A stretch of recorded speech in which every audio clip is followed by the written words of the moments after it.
Welcome to the Professional Troublemaker podcast. This is the place where we help you cultivate the courage, authenticity, and audacity you need to use your voice, take up space, and live a life that is so bold, even your wildest dreams say goals.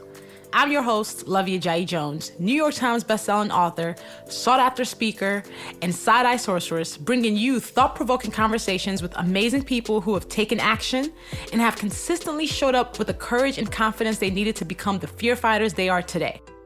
Like the late, great John Lewis said, these are the kind of people who are never, ever afraid to make some noise and get in good trouble, necessary trouble. Before we jump into today's interview, know that this podcast is named after my second New York Times bestselling book, Professional Troublemaker, The Fear Fighter Manual, which is available now wherever you get your books. With this book and with everything that I do, I am on a mission to help 1 million people live audaciously. To do that, they must fight their fear. So think of it, 1 million people who are out there standing on the edge of something great and need that little push of encouragement. That push to be the domino, to say the hard thing, to have the hard conversation. 1 million people kicking their fears to the curb and stepping into the life that they've been dreaming of. 1 million people asking for a raise. 1 million people, starting a fierce job that they're not sure they're ready for. 1 million people doing something that feels so big that their wildest dreams say goals. My goodness. So that is what writing this book has done for me. What it's already done for those who are reading it and gifting it to others. This book has empowered people to say yes to things that they were previously saying no to. It's empowered people to have tough conversations they weren't gonna have before. People have asked for raises and promotions and gotten them after reading this book and finding the courage to speak up. The domino effect of what has been happening when a few people have decided not to live in the realm of fear has been amazing. Think of what could happen if 1 million people stop letting fear be the first factor in their decision-making. An audacious mission like that can't happen without you. So let's get this book in the hands of as many people as possible. Buy a copy of Professional Troublemaker for yourself or as a gift for your friend who needs a push. I know it'll change your life like it's changed mine. And I know it will change lives of all these people who touch it because domino effects are real.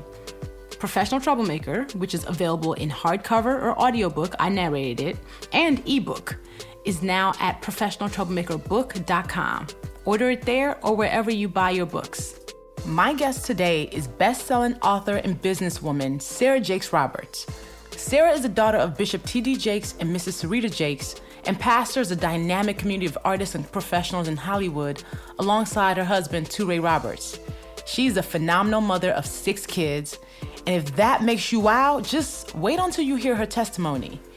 We all know Serita Jakes Roberts, the brand, the anointed, and the chosen woman of God. But today, she shares the adversities she's had to overcome that eventually led her to who she is today.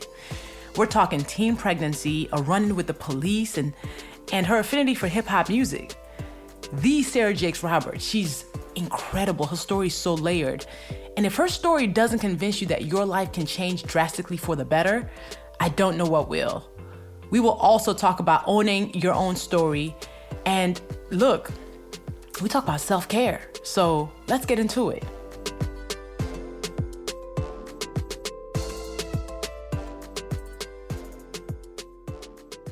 All right, Sarah, thank you so much for joining me on Professional Troublemaker. Thank you for having me. I'm excited. Yes. So I'm always curious. When you were growing up, what did you want to be? It's not very exciting, but I wanted to be an administrative assistant. Like that was the one thing I wanted to be. Yeah, I know. I think, having my son at an early age and I ended up dropping out of college, I just felt like this is the one thing that I felt like could provide stability and maybe I could learn from a professional and then maybe move up from there. But I just knew for sure that that's where I wanted to start. Crazy. But what was 5-year-old Sarah trying to be? I don't. I feel like, and I don't know, I don't know how deep we're going so fast, but I feel like there's just like a part of my childhood that I like completely blocked out.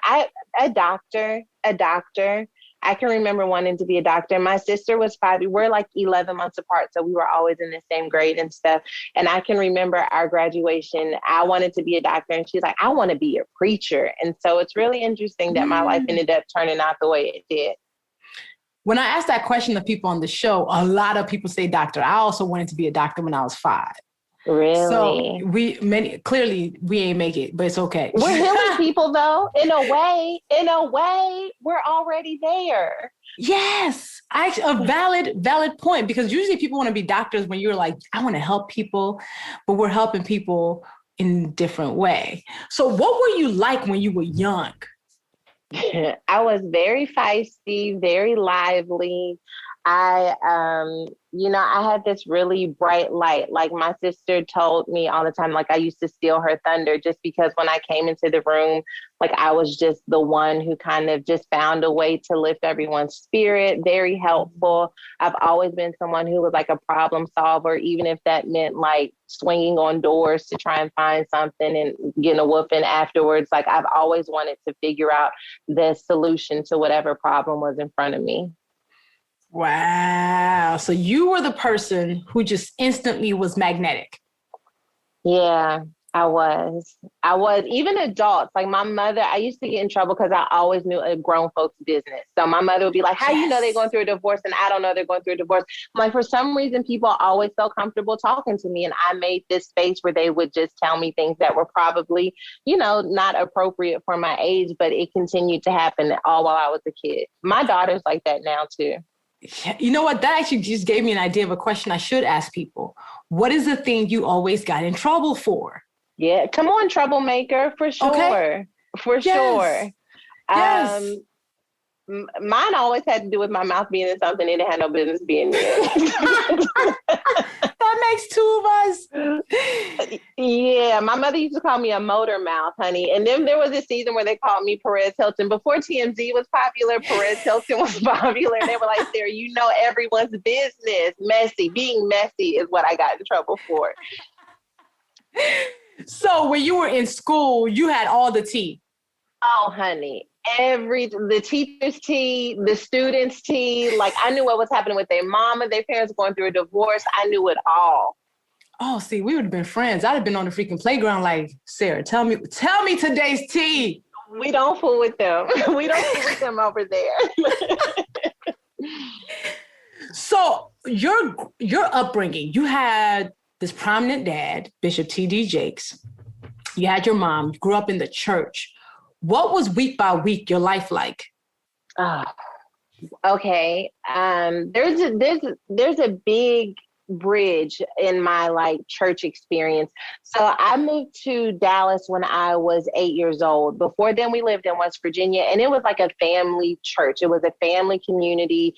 Everybody was auntie and uncle. So it was really kind of small and close knit. I did not mind being at the church because it just meant we got to like play with our friends. When we moved to Dallas, 1,500 people joined the first Sunday. And I can remember us moving to Dallas and in a way feeling like we kind of lost our parents because they got sucked into something that was bigger than them. We were still at church every single day, but we didn't have that like sense of family. So it was very much so like my sister and I kind of running the halls of the church, but, choir rehearsal, usher board, trying to figure out where we're going to put these people who keep coming. But it just felt like there was this big transition in which we lost, that sense of family and community, and then started living in something that was bigger than us. How did you handle it? How did it affect you? I didn't handle it well at all. Luvvie, like I don't have like the church talents. Like, so at choir rehearsal, I was sitting in the corner. I don't mime. I'm not a praise dancer. I don't play any instruments. And so I definitely already, if you're, there's already an isolation in being the preacher's kid. But then when you don't contribute anything to it at all, then I really felt lost and stuck. So like, I love listening to the radio. So like the stuff that I was singing, my brothers used to tell me I wasn't safe because I didn't know any of the songs they would sing on Sunday, but to like rap Tupac's latest song, like I was just so into the culture. And so I felt really isolated and lost because I just didn't know what faith looked like for someone like me. That's a really good point, because people assume that preachers' kids just instantly have a place. Yeah. So you're saying you did not.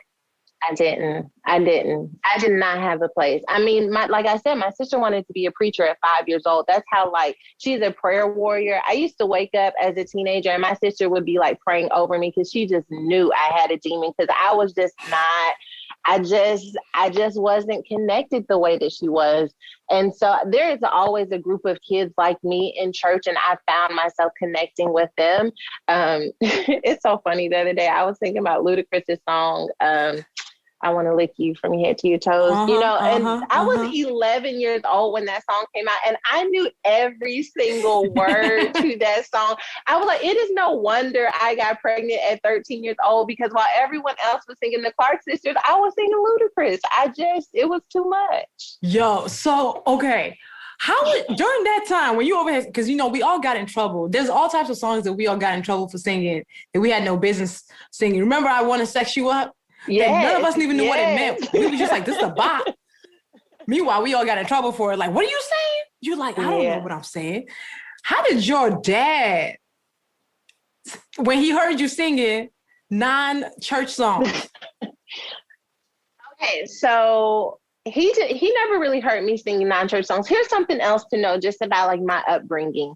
And I know that mega churches and mega ministries, I know they don't have like the best reputation because we've seen so much abuse from the pulpit. So I realized that, living behind the scenes of that, I have to tell you that like everything happens so quickly that like I really feel like my dad did the best that he could, given this thing that had never been seen before. Like never had you seen this many people come into church and him on the cover of Time magazine. So I say that to say, he was invited all of these different places to speak and stuff. For a large portion of my childhood, he would preach on Sunday, leave Sunday night, do revivals and services all throughout the week, come home on Saturday, preach on Sunday, and leave again. Wow. So he didn't hear me singing those songs. My siblings and I were kind of the group, the clique, and my parents were trying to like manage and balance this life that really consumed, I think, our family.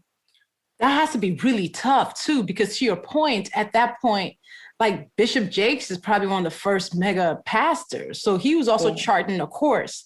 And how did you deal with the shadow in terms of, you're not seeing him often. He basically is everybody's dad. Yeah. No, that was tough. I even had someone yesterday, they asked me, could they call my mom because her mom wasn't in their life. On one hand, you see people's pain and brokenness, and you can understand how they gravitate towards something that feels like a mother or father figure. Yeah. But on the other hand, I'm still trying to figure out who he is to me as a dad. And so I feel like I saw him in my younger years more as Bishop than dad. And I can remember having conversations with him where my sister and I would kind of be like, we wish we could go back to West Virginia to the way that things were, because we weren't under this spotlight. It was just like, oh, that's Sarah over there. And so living in the shadow was dark. It was dark because there's this isolation and this feeling of like being alone. I write about that actually, just like feeling alone and wanting to find company with someone who was like, I see you, I get you. And how was your relationship with your mom? My mom, like she is really the glue that holds our family together. So she was the one, like Bishop Jakes gets a lot of clout, right? But my mother is like, she's the one.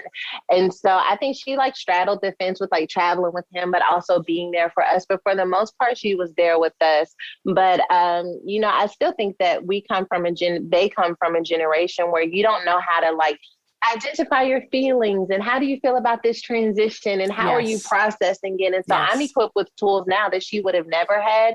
So I think that she was there, but I don't think she knew what to say or do. Yeah, no, that has to be tough. So you at 13, you've talked about this a lot and it's part of your story and your journey, your testimony. So you end up getting pregnant at 13. Yeah. Talk to me about, we all know the how, but like, talk to me about what got you to the point where you, at 13, went and basically did this thing that I'm sure, and with the church, all the stigma that the church attaches to anything sexuality, you rebelled against it. Yeah. Okay. So, I mean, that idea of like being disconnected from what it means to be a Christian, I felt really early on. So I didn't necessarily feel like, oh, I need to save this for God or to be a good girl. I was just Yeah. like, listen, I already am not connected to it. So if I'm dating Mm. someone and that's what they want to do, I didn't have enough like conviction or boundaries within myself to say, we're not going to do this. Yeah. And so I went with the flow. I think that course, because from the time I got 13 for about 10 years, I had so many different, what we would call traumatic experiences. But I think it was just like going with the flow that other people said. And so if he wanted to do it, I did it. And I got pregnant like, this is probably TMI for the professional troublemakers, but just it speaks to how young we were. Like Yes. my timing wasn't even broken. Like we were just like Wow. messing around. And so when I got pregnant and finally, my parents took me to the doctor, they were like, she is pregnant, but it's not broken. But I just think that speaks to like, we were just kids doing what we thought we saw on television or heard Mm. in music. How was that moment? Like, how did your parents react to Sarah being pregnant? My sister wrote them a letter. I didn't tell them. My sister wrote them a letter in her handwriting and left it in the mailbox with no postage, but signed it anonymously. And they were like, someone in the house wrote this letter. And they asked me, was it true? I said, yes. I was 4 months pregnant at the time. And, I had not really worked out how I was going to tell them I was pregnant. I think I was still trying to figure out what that meant to me. Yeah. And I can remember, though, thinking that my biggest thing is like, I don't want to get in trouble. Like, I'm going to get grounded. I don't want to get in trouble. It was their response that let me know, like, this is bigger than you going to get a whooping. This is going to change your life forever. There was such deep grief because, I mean, no one expects for their child to have a baby at 13 years old. Right. And their sadness and their grief, I think, is what let me know, like, this is beyond not ideal. Like, this is something to be really sad and ashamed about. And I carried the weight of that shame and the guilt of like disrupting their lives, in this way that, especially as a person of faith, especially as a Christian family, could be deemed unacceptable for a lot of people. That's a lot for parents to deal with. That's a lot for the 13-year-old to deal with. That's a lot for anybody who is in your village to deal with. And I know, again, we have language that they did not have. We have ways to deal with these complex situations that a generation ago did not exist. So after the initial grief, what was the move forward? So my dad, we got met. They asked me what I wanted to do. Like, do you want to raise this baby? Do you want to give the baby up for adoption? Like, how do you want to handle this? I think that there were a lot of people in my family who felt like it would have been best if I gave the baby up just because we could have probably hid it a little bit better. But my mother was like, whatever you decide to do, if you want to raise this baby, I got you. If you want to give this baby away, I'll help you deal with the loss of that. Like, you tell me what you want to do. So my mother really was like my shining star in that moment. And so, I decided to keep the baby. I didn't have like therapy or anything like that. My sister has always loved kids, and she like she kind of chipped in and began to help me. She's like the stepdad. She's like my baby stepdad, Malachi's stepdad. But she helped and we galvanized. But one thing for sure, my dad told me, like, if you keep this baby, you're going to have to hit the ground running. And I think the idea of pressure and performance really began for me in that moment, because I knew that if I was going to overcome it, I'm really going to have to work harder than I've ever worked before. You at 13 taking that on, my goodness. Yeah. Wow. I don't yeah. No, I'm just like, and I mean, breastfeeding 13. and everything. And my daughter's 11, and I'm just now realizing how young I was to be like having a baby. It just, because when you're in it, you're just living it. But then when you see someone that age, you realize how little you know about everything. Like at 13, your body's not even fully developed. Like you're not even who you're going to be yet. And I have this way of, it's not healthy. It's something that I have to work through in therapy now, like suppressing my emotions and just showing up to do what needs to be done. So I'll just like, I don't have time to feel anything right now. I got to figure out how I'm going to take care of this baby. So so the family rallied? Yeah, family rallied. My mom would help during the day while I went to school. I graduated high school early because now I'm like, you got to get it. You got to go beast mode. I graduated at 16. I went to college, like not just in the fall. Like I took summer classes the moment that I graduated from high school. I took 2 summer sessions. I enrolled with all of the hours they would allow me to take in spring and fall. I did that same thing as summer, spring and fall. And then my sophomore year, I was just like completely burnt out. But I think it was ultimately like the emotional trauma I hadn't dealt with yet, and that need to try and perform well, that caught up with me the ending of my sophomore year, and I completely dropped out, which was just like, damn, you worked all this time to get to this point, and now you're having to start over without the degree that you need to take care of this baby. So I started. How old were you then? Strip club. Like 18? 18. Girl, you had already lived 2 lifetimes at 18. I know. That burnout was earned. That's why I started waitressing at a strip club after that, because you talk about a dichotomy. I was I need cash. I need cash. Okay, later for college, we need cash. We need it now. We got to pay for daycare because I'm going to have to. I was like, I cannot tell my parents that I dropped out of college. I need to start saving money so I can move out of the house. Girl, this is like a Lifetime movie. No, it is a Lifetime movie, but like those movies are based on the lives of real people, because things happen in our lives that sometimes we're not prepared for, and then we try to figure out the best way to do it. And that's what you did. Yeah. So how long did you waitress at the strip club before your parents knew? Like 6 months. Wow. And how'd that go down?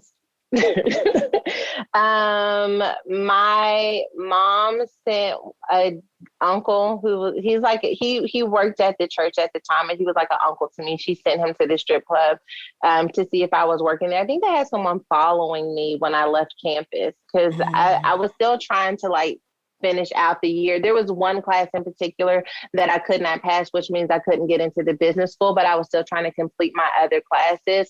And he followed me from school to the strip club, and I went to ask someone for their order, and it was him. And I was like, and he was like, your mom wants to talk to you. Wow. And I'm back to the house. Tell me where you go next. What happens next for you? Oh, Luvvie, we're going to be here. Okay, so they're disappointed. I'm working at the strip club. I explained to them the class thing. I tell them like, I can't do it. Like I'm not going to be able to have this victory story after having the teen pregnancy. I'd rather figure things out on my own. I moved in with my boyfriend at the time. He was not a good look, but me and my son moved into the apartment that my boyfriend was living in at that time. And we ended up we got married. We had a toxic relationship. It was terrible. And we were married for about 4 years before I just hit another rock bottom again. And that's kind of like the moment where I was like, okay, I'm going to have to really rebuild my life in a way that's honest and transparent about where I am, what I'm feeling, and what I need in order to grow. When did you find faith again? When did you find your anchor in God again? So in my previous marriage, there was this incident in which my husband at the time had brought a woman to our house. And, at this point, Luvvie, I'm just like trying to hold on to this idea of I can recover from this. He brings this woman to the house. I'm cooking dinner. I look outside, his car is running. I go outside like real stealth mode. I roll up to the car, and she's like, I'm waiting on him to finish because we got somewhere to go. And I lose it in that moment. I hop in my SUV and I start ramming the car over and over again, like forward, reverse, forward, reverse. And they called the police on me. The police came, and he's like, what's going on here? I was like, well, my husband brought his girlfriend to my house, and I had a problem with that. And he was like, okay, I'm not going to arrest you, but you have children who are at home. You cannot act like this. I'm leaving the CPS office. He reported me to CPS. I'm leaving the CPS office. Where now, like, all of my worst fears of you're not going to be a good mom, you've ruined your life, are really within reach, because CPS is questioning my ability to care for my children. And that's kind of when I was like, God, if you're real, if you're out there, if you talk to girls like me, if there's any space in your world for someone who didn't do things well, I really, really need you.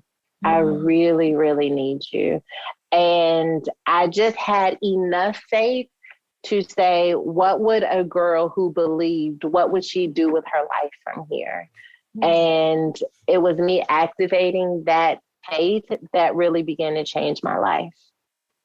Ooh, because I think people see you today and they don't know any of that. They just see you like Serita Jakes Roberts, the brand, this woman of faith, and not understanding that you are standing from all these different testimonies, all these different traumas and struggles and strife. You fought your way to being this woman that you are today. And I just hope people really understand that.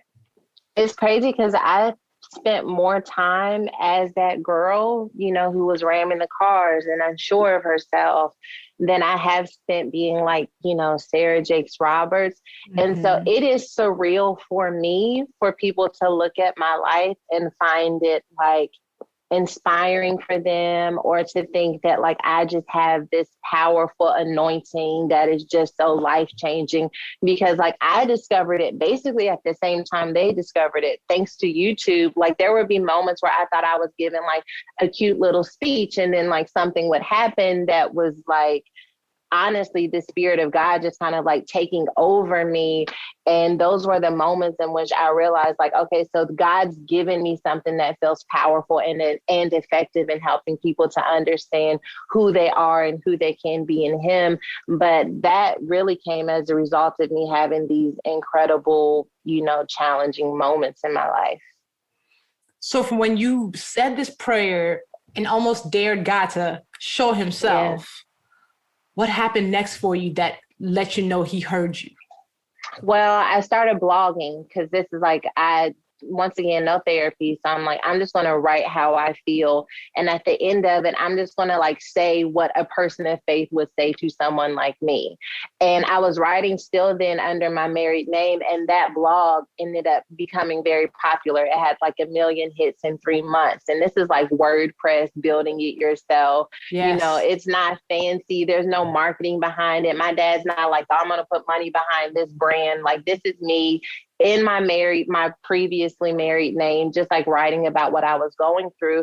And that was the moment when I really began to realize the power of sharing your testimony with someone, sharing your vulnerability and transparency with someone, and the beauty of what happens when we dare to present that to God.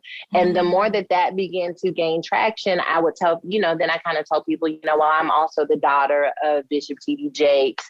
And then I, you know, wanted to make sure I'm also someone who got pregnant at 13 years old, because I just kept feeling like these are things that could possibly disqualify me, because people who aren't necessarily religious were following this blog.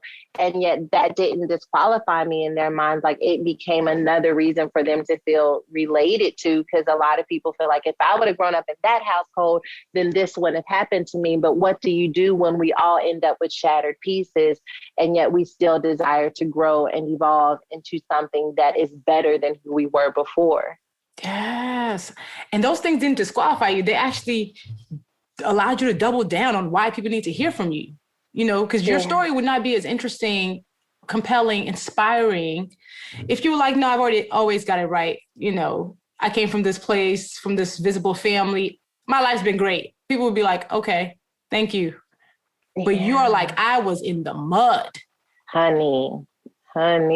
Yeah, I didn't think that would be the reason why, but it is. And that's why I'm so passionate about people not ignoring or avoiding those areas of their lives that feel like they have regret or shame over, because those are the specific areas that literally God has used to help me change so many lives. But most importantly, to first really own myself and then to discover my purpose. Mm, Like a yes. divided you cannot find a whole purpose. And a lot of times we want a whole purpose, but we ourselves are divided. And your purpose requires all of you, even the places and spaces of your heart that you are not yet comfortable with. And until you can embrace that, then all of you can't show up for this purpose that is going to change your world and ultimately the world. Yes. A divided you cannot show up in whole purpose.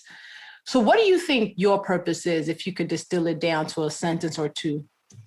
My purpose is to create environments and spaces where people feel comfortable enough to see all of themselves and then to grow from that place of the full perspective of who they are.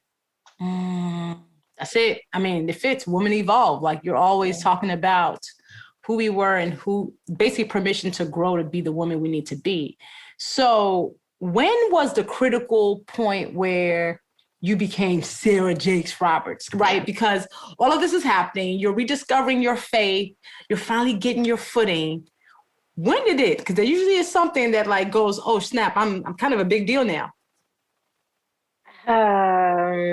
When I married my husband, I think that's when I married my husband now, who is amazing. I never had to ram no cars on nobody. We'll Amen, never have to Jesus, ram. amen. Okay, and we thank him and we bless him.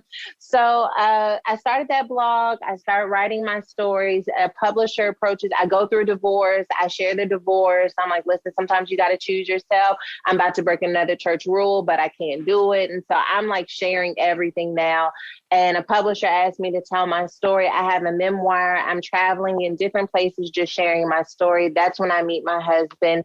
He and I marry. I moved to Los Angeles. That is the Roberts behind Serita Jakes Roberts. And my husband, and the community that he founded here in Los Angeles is so different than anything I ever experienced in church before. I was like, first of all, people come to church in like crop tops and shorts. I'm like, this is not the Lord's will. Y'all need some clothes on. Where are the lap stars? Where's the usher board? Now, all of a sudden, this girl who didn't feel like she belonged in church wants to be the head of the usher board. But there was just such freedom in that expression of God. And the more I was like, man, you can really be who you are and show up in faith. Like when I started teaching my messages, I didn't feel pressure to like say everything the church way and to use church colloquialism. Yes. I could say like, hey, I was listening to a Jay-Z song and low key Jay-Z be preaching because I found a scripture from Jesus. Like I was able to bring my knowledge of the culture, my experience with faith into these messages. And I think because we're here in LA, where there are so many influencers, that it really became where people were like drawn to these messages that felt relatable to the times we live in.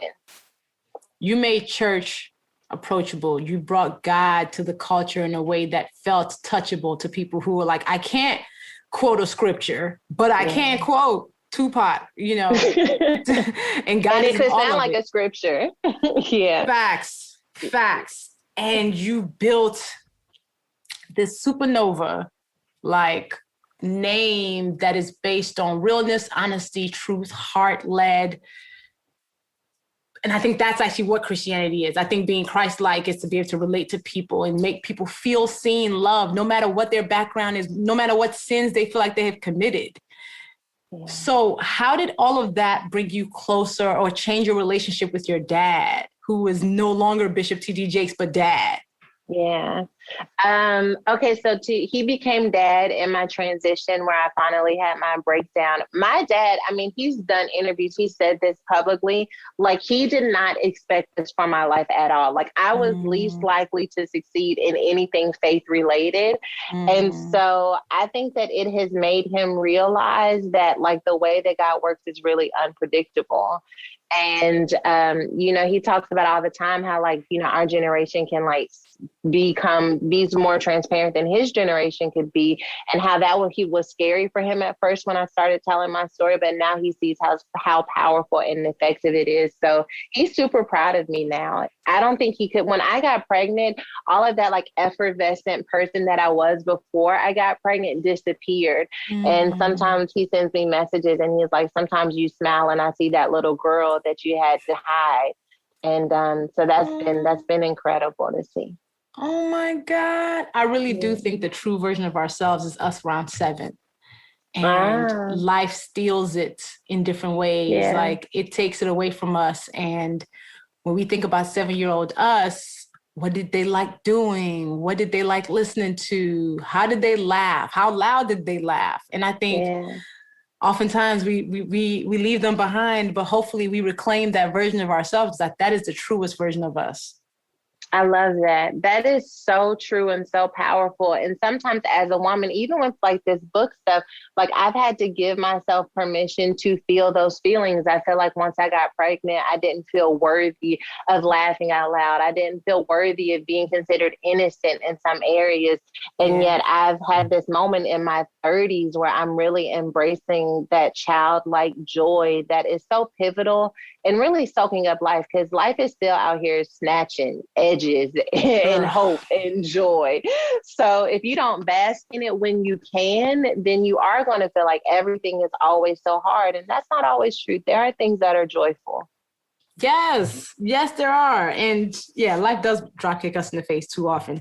Like life be life. Oh, you good now? Wait a minute. 24/7. Imagine being in an online space where people's foolishness doesn't make you want to fight the air. That might sound impossible with your current choices for social media, but I was sick of wading through nonsense to find like-minded people. So I created my online community. And if you're the kind of person who is striving to be a professional troublemaker and fight fear, we need you to join us in that community because you need people to cheer you on. Love Nation is my online community and app that is a safe space in a dumpster fire world. It's the place for the most thoughtful, funny, most chill-deficient people on these interwebs. We're a community that comes together to make each other better with curated conversations, opportunities to connect, and challenges to help us transform and do better in every area of our lives. So, I want you to come in there, join us, become a citizen of Love Nation. So go to lovenation.com, LUVVNATION. Download the app in the App Store or on your Android. It's on iOS and Android. And come on through. All right, back to the podcast. What's funny is you are my fellow 3 names person. You know, we got married. Yes. We ain't drop our last names. We just added a second one to it. Like, go ahead. We just use the full name. And say name. all of them, please. Use all of them. I be mad now. And I'm like, why y'all just put Luvvie Jaido? Why y'all just not put the Jones? Yes. And our books also came out a month apart. Also, we both have a deep love for the color red. Do. And we're also both talking about fear and why it's important to conquer it. I love it. I love every bit of it. I was like, yes. Yes. I love your cover, by the way. Like, I'm obsessed with book covers, just so you know. Oh, come on now. Yours are good, too. I'm obsessed with book covers. And a really good book cover just makes my heart happy. When I pulled yours out I was like, come on, face, come on, red, come on, flowers, the whole thing. I love the packaging. And that was done in the pandemic, and it was ghetto. Like, it does not look as ghetto as it was, but the pandemic had just popped off. Amazon was not priming anymore. All of the stores were closed. We ordered that outfit off of Amazon. We had a floors put together like a wedding arch, and the photographer zoomed in close, and we were like, snap, shoot. This does not look like what you've been through, because listen. The ghetto. The ghetto. It looks so good. I was like, come on, face, give me snatch lip. The whole thing is giving me life. But why was now the time to write Woman Evolve? Oh. Okay, so I've written books before. The last time I wrote a book was 4 years before this book came out. And I kind of just got sucked into this literary world. And I don't know if your world is like this, your side of the literary world. But, you know, there's just like this pressure of like, once you drop a book, what are you going to write next? What are you going to write next? What are you going to write next? And I was so happy to be at the party. I was like, I will find something to write about. Just give me 30 days. And so I got sucked into this vortex. And then I just realized, like, you all have sucked the joy out of writing for me, because everything, Yes. You've sucked the joy out of it. The deadlines, the editing, the fighting for your content, like I'm over it. So I said, I'm not writing again. In between that last book and this book, I think that, you know, my name, the following really grew, and I became more intentional about who I was talking to. So long story short, when I first started like speaking and sharing messages, because I wasn't like hooping and hollering, I didn't get invited to a lot of Black churches. I got invited to white churches. But the people who were following me were Black girls. And I was like, I'm not talking to them. Like, I'm doing all of this speaking. I'm running myself ragged. I'm away from my children. And I'm not even talking to the people who are really a part of what's creating this swell in my social media. And so I was like, I want to create an environment where they can come out, where they can feel seen, where we can speak our language and say it in our culture. And so I started Woman Evolve, the movement. I had this epiphany about Eve that I felt like every woman should know. So Woman Evolve, the book, is really just the capstone to the overall movement that started in 2018. Because you have a conference, you have a podcast of the same name. It only did make sense to write the book. I like how you describe it. Here's the most unappreciated woman in history is Eve. We're so blinded by her mistake that we don't see how she gathered the pieces she had left and dared to revolutionize her life. Come on. Okay. Eve catches flack. People blame everything on Eve. We do. And even if you're not a Christian, right? Even if you're not a person in faith, even what we have seen politically for women all comes back to this moment in the garden. So the rights that women are allowed to have, I think so much about equality just comes down to what happens in this garden, where the woman is blamed for what happens to the fruit that Adam ate from too, but gets no blame for.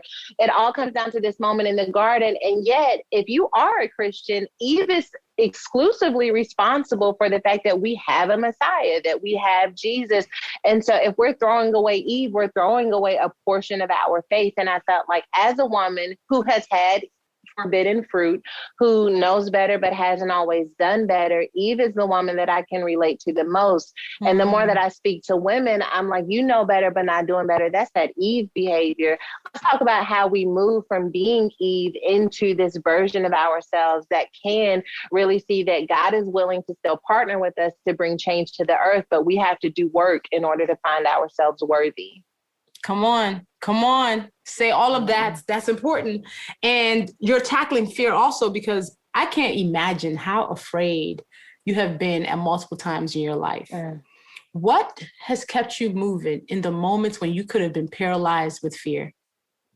My son.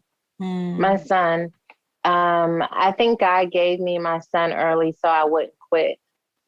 Because I needed something that was going to be bigger than how I felt in the moment. And the fact that he didn't ask to be here, the fact that he still found a way to love me. He didn't see me through the eyes of someone who didn't know what they were doing. He's 18 now, like 6'4", and 200 pounds. And he still looks at me like I did everything the right way. That same look he had when I held him at 14, he still has now. And so he was that piece of hope that kept me moving and pushing until I found something that felt like I'm going to do this out of my own strength and confidence. For those who who are not clear on what their why is, what would you tell them? You are your why. There is a version of you that you have not even met yet.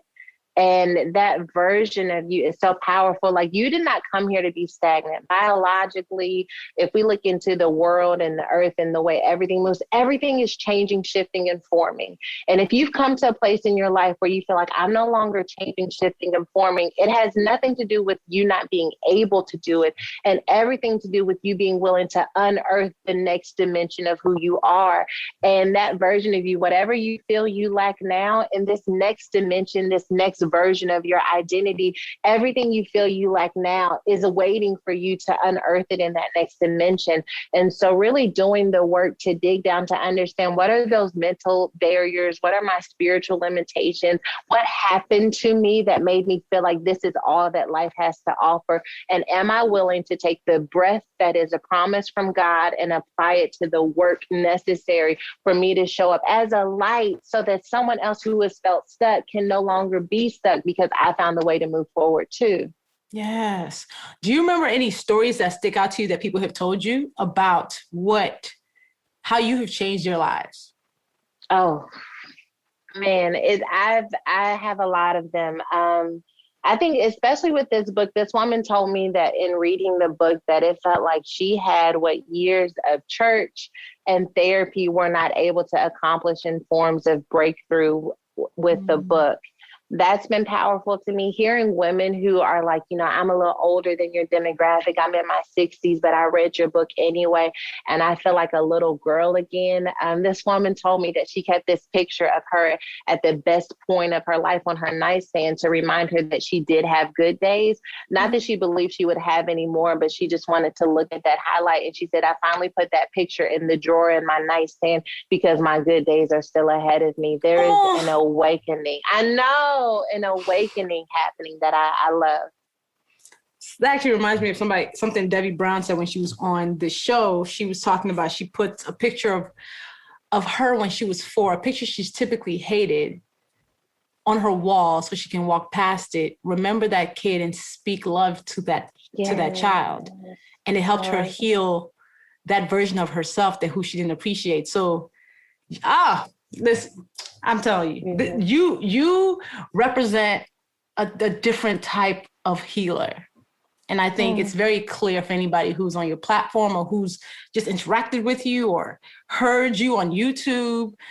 Because, in the days past, we've thought of healers as these people who say all this insider language, who are like, yes, I'm psychic. But like, there's a certain healing that happens when you see somebody who has been through life's trash. Yeah. And is now able to say, I'm here standing strong and you can too. And I hope I don't know if you really fully absorb it every single day because you're probably just doing the work, but I hope you know that. I don't think I don't think I do. I think, but I don't think I do. I'm not going to get all deep with you on this here podcast situation.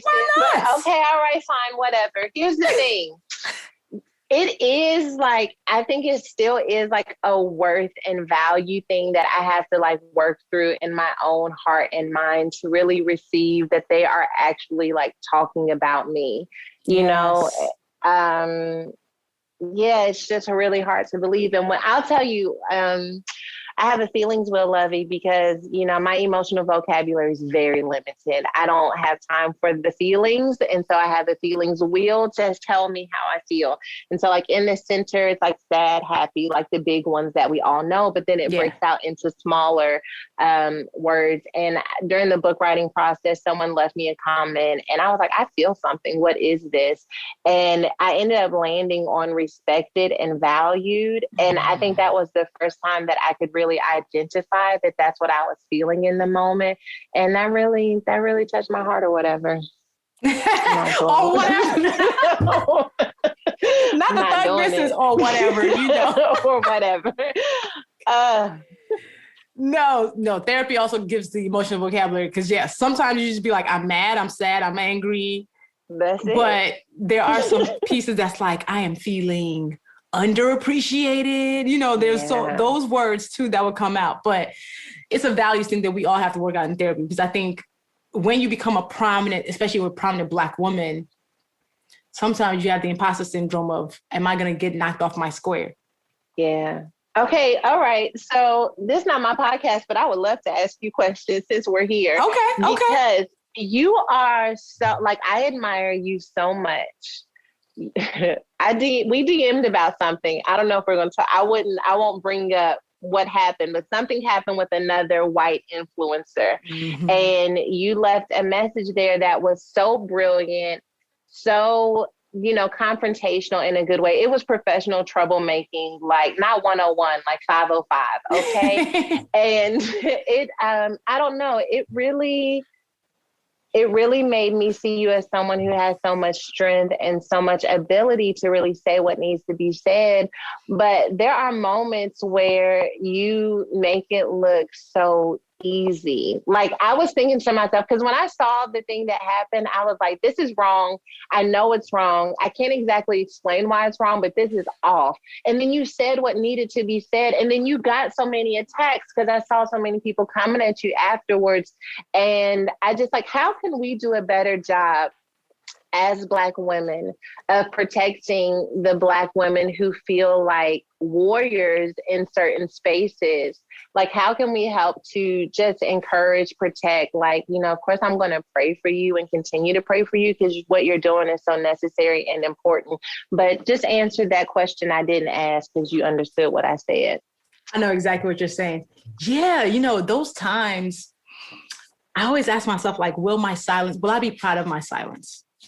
And it usually will convict me to say something.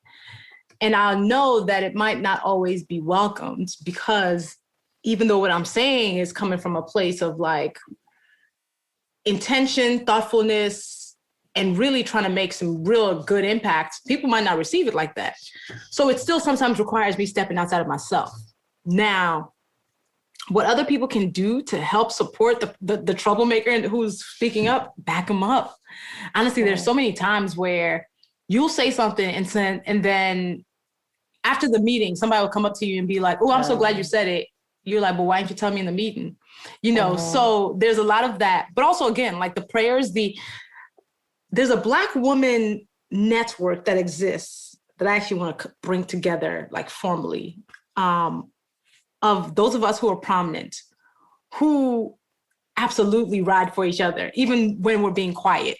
That is so important that we have to keep going.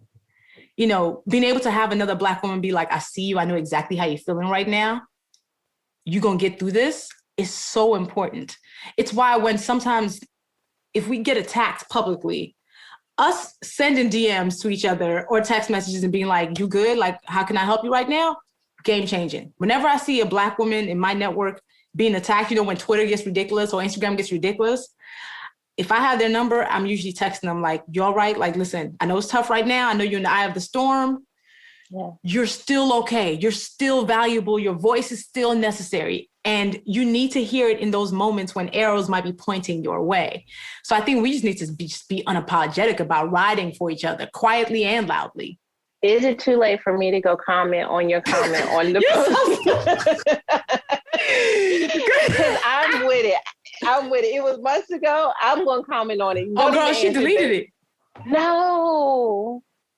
She deleted the post. The whole post is gone. Whole post is gone. But, okay, oh, yeah. She deleted the post. But I think, you know, everybody's support also looks different. So, like, you hitting me up and being like, yo, I'm praying for you. Yes, please. You got a man lying to Jesus? Go ahead and let him know I'm gonna need some armor right now. Okay. Like, and I think that's important. So all support is not the loud support. Let's be clear. Yeah. It's not, it doesn't have to be the loud support. You don't need that all the time. You just sometimes just need the DM. Hey, I got you. I see you. Because what's lonely about moments when we are being attacked is when you hear nothing. Yeah. Yeah. When you hear nothing, then you go, okay, dang, am I by myself? But I'm always grateful for the sisterhood that pops up and goes, hey, I see that. Yeah. Thank you for saying the right thing in a way the rest of us might not be able to know the words to say. Okay. I wouldn't mind my business, but I have one more question to ask you. Oh, look, ask on. So as a person of faith, like I feel like when you bring up faith on your platform, people are always like questioning your faith. And like, how do you navigate that? Because I think your take on like Christianity and faith, and yet the, you know, patriarchy within faith, the silence, the conservative nature of some sectors of faith are often colliding, I feel like, in your comment section, especially when you bring up faith. So like, how would you define your journey of faith and the, I feel like, acceptance and openness you have to every different walk that is a part of who's following you? Yeah. So I grew up with a praying grandmother who prayed 3 hours every day, 3 a.m. to 6 a.m. Wow. She's praying every single day. And so if you were sleeping in her bed that day, you was pissed, like, dang. So you already knew. So like this woman's connection with God wasn't even like I'm going to judge everybody who doesn't. She just had this direct line where she was like, I'm protected. I am a child of God. And over again, wherever my grandmother went, she found favor. Like, wow. There were no strangers. I'm talking, my grandmother could walk into a room with 10 military men who just finished torturing somebody, and they will see her and bow down. Wow. Had never met her. And I would watch it throughout my life. And I'm just like, there's something about her that is special, that is otherworldly. Like I was like, yes, no, that's a God-like person. So I've always seen faith to be a personal journey that was not about judging. What's funny is I wrote a book called I'm Judging You. And I'm like, I wrote that book because I'm judging the way we judge each other about dumb things like what we look like, who we are loving, whether we love God right now, you know? Yeah. What I'm not judging is somebody's walk in faith and whether they do love God or not. Because I do think it's a deeply personal journey for each of us to understand. And I walk, like I've always, from the time I've been little, I've always worn a gold cross around my neck. It's like my security blanket. So as this person in the world, I am a Christ follower. I wear my faith on my chest, but I don't spew it out all the time. And I don't use it as a way to other people. So when I do talk about it on my platform, it's from a place of like, yo, this is where I am. You don't have to be there. I'm not even asking you to be there, but this is where I am. So my journey is a testament of God's grace. I'm always like, yes, I'm talented, but I'm not so talented that I'm the only reason why I got here. Right. That anointing is definitely bringing me forward, pushing me forward. Yesterday, I posted a prayer that I say all the time. That's like, let my helpers find me and let me be able to receive their help. And people were like, I've been saying this prayer since you first posted it and it helps me out. I think there are times when the best thing we can do about our faith is to live a life that God would be proud of. And hopefully it does bring people closer to God. But if it doesn't, hey, it's their journey. I respect it. Yeah.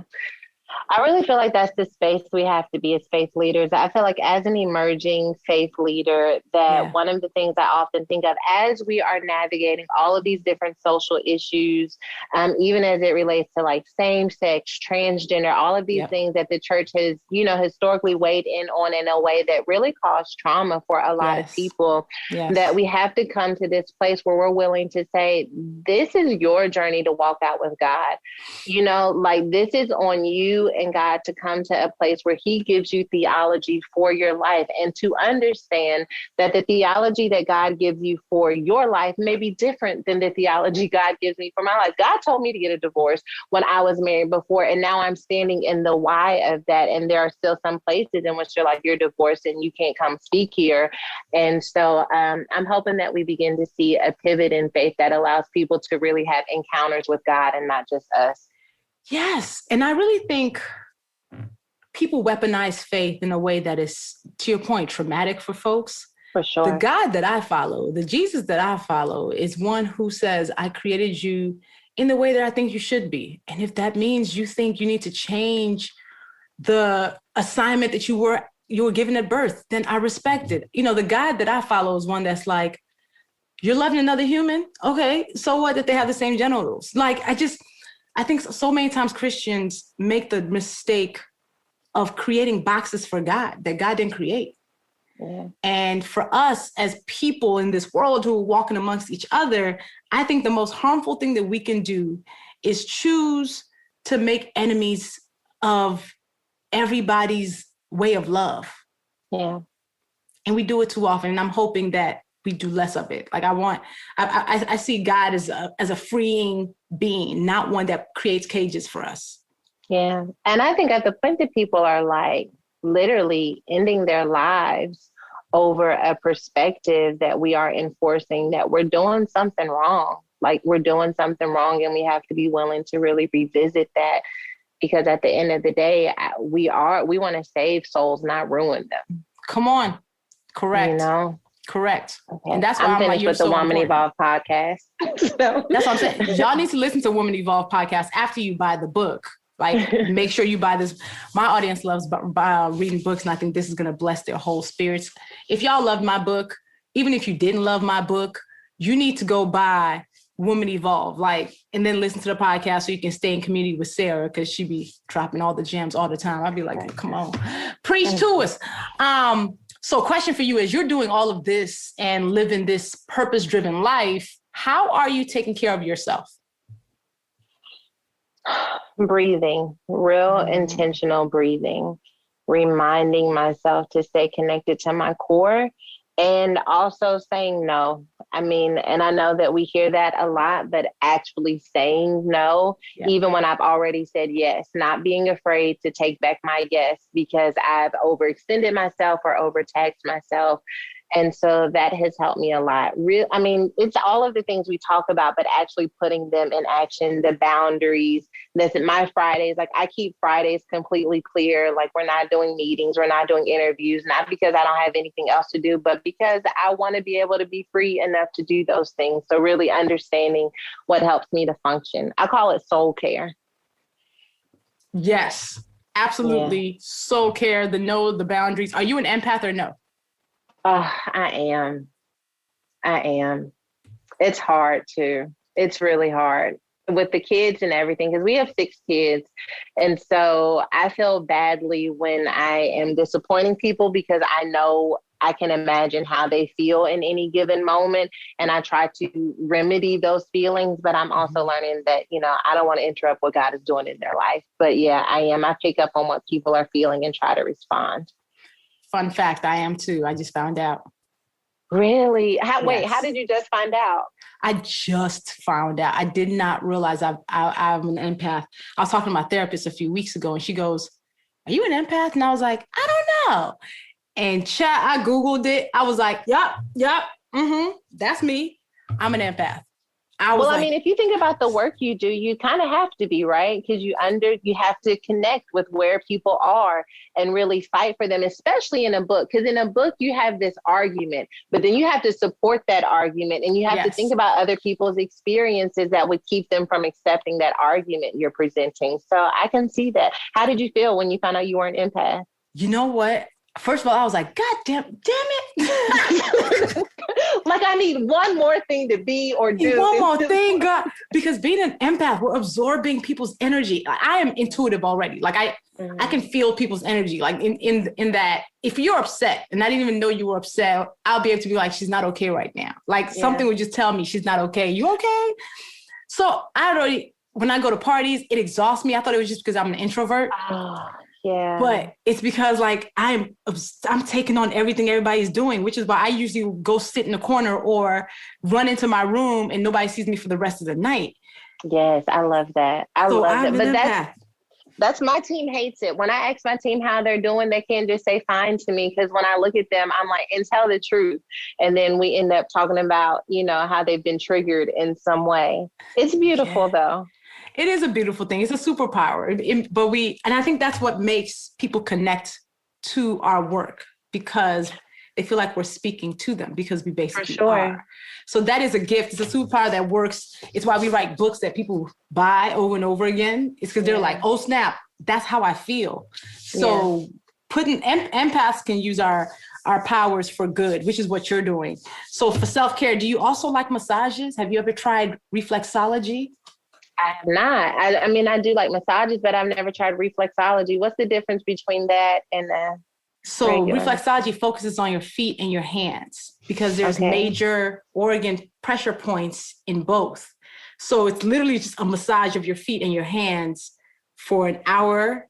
I just did a 90-minute one, but it's also it's amazing. I think you should try it. I've done it once so far, and I was like, oh, I definitely got to do this again. Was that in Arizona when you left all of us peasants and went to your... Yes, girl. When I tell you Luvvie dipped, when I tell you Luvvie bounced on us in the middle of a whole America, Luvvie was like, you know what? Be a troublemaker, and I'm going to be a peacemaker somewhere. What is the next book? Peacemaker? We need to meet. What is this? So let me tell you how hard I vacationed. I left for 10 days. I went by myself. Like, my husband didn't go with me. Nobody went with me. And I just sat in my room for 10 days in Arizona and had a whole bunch of spa treatments. And you want to talk about recharging batteries? I bet. It's what I didn't take on nobody's energy because there was nobody's energy to take on. Yeah. It was, I think people need to do it at least like, even if it's for 2 days, just a staycation somewhere, just you by yourself in a room, ordering in, and that's it. It is I love that. Game changing.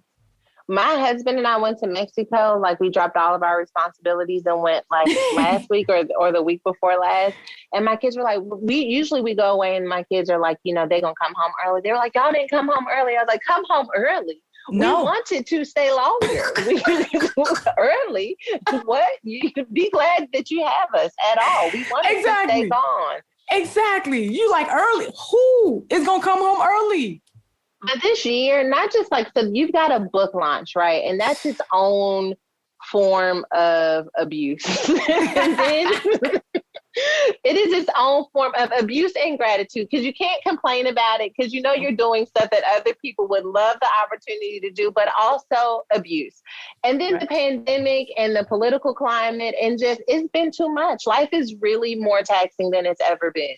Correct, which is why we have to run away, even in small spurts, as much as we possibly can. So I'm like, yep, it was necessary. So I hope you get to run away for at least a day. Me too. Just go somewhere for a day. You know, tell the children and the husband, you shall return shortly. I love it. And I'm going to.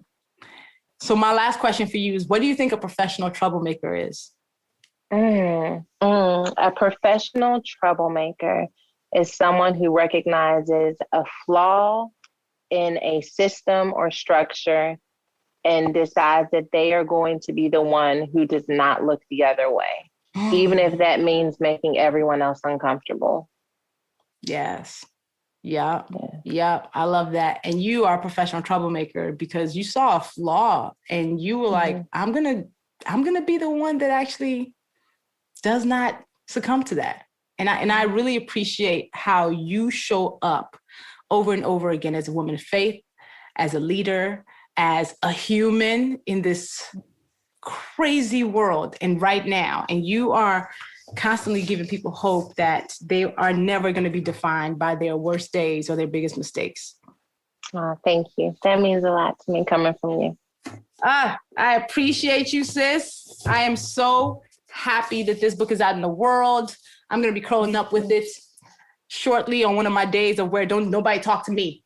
It's me in the book, fam. It's me in the book. It's me and Woman Evolve. So I am rooting and cheering you on. You are such an anointed person. And listen, always on your corner, cheering you on, praying for you. And hopefully when the pandemic is done, we can be in the same room. In real life. That'd be great.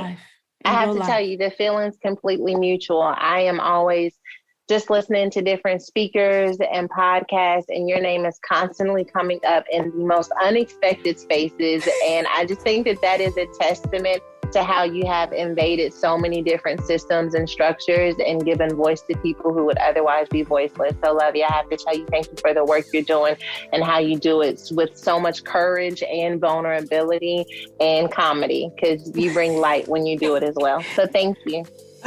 Love you, and glad to have you on. My audience just got blessed by a lot of good things. Thank you. Bye, boo. Bye. Y'all, that is a testimony. I'm always amazed when guests feel comfortable enough to share their full selves and their stories with me, especially the stories they haven't told as often in other spaces. You know, Professional Troublemaker and this podcast is special because people really do show up with heart, leading, and just such vulnerability. And I really appreciate that, because part of the reason why I do this is because I want people to see that what glitters is not always gold. You know, and Serita Jakes' Roberts' story is an example of all things coming together for the greater good and the power of discovering your whole purpose through even every experience in your life. And that takes humility and grace. Not only is Sarah humble, but she's an amazing speaker, writer, and now a best-selling author. I want you all to go buy her latest book, Woman Evolve, Break Up With Your Fears and Revolutionize Your Life. It's available everywhere books are sold. And if this episode blessed you, please go on her platform and show her love. Tell her what this meant to you. Follow her on Instagram. She's at Serita Jakes Roberts, and on Twitter at @SJakesRoberts. I want y'all to flood her comment section and show her love and thank her, because what she did on this show, I think, is going to be a blessing to so many people. Thank you for tuning in to another episode of the Professional Troublemaker podcast. If you loved what you heard, make sure you subscribe to Professional Troublemaker in your podcast platform of choice and share it with people. Let them know this is dope. Also, order my namesake book, Professional Troublemaker, the Fear Fighter Manual, anywhere that you buy books. I especially love when you buy it from independent bookstores.